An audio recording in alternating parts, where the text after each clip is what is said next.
ট্রাকে পণ্য তুলতে ব্যস্ত শ্রমিকরা। লোড শেষে যাচ্ছে ভারতে। 5.5 মাস বন্ধ থাকার পর আবারও দিনাজপুরে হিলি স্থলবন্দর দিয়ে শুরু হয়েছে রফতানি।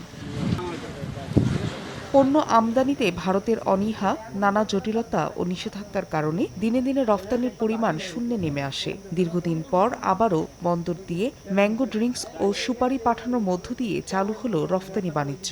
আশা করি ভবিষ্যতে এই রপ্তানির পরিমাণ আরও বাড়বে এবং এই রপ্তানির মাধ্যমে আমাদের জাতীয় অর্থনীতির চাকা সচল হবে। বাংলাদেশের যে একটা যে ডলার নিয়ে আসার জন্য আমরা খুব চেষ্টা করতেছি যে এই পোর্ট দিয়ে যেন হয়।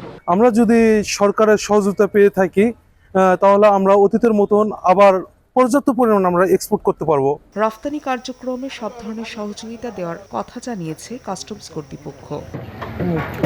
হিলি স্থলবন্দর দিয়ে 10,000 কেজি ম্যাঙ্গো ড্রিঙ্কস রফতানির মধ্য দিয়ে আয় হয়েছে 2,993 মার্কিন ডলার, আর 29,200 কেজি সুপারির রপ্তানি মূল্য 1,22,640 ডলার।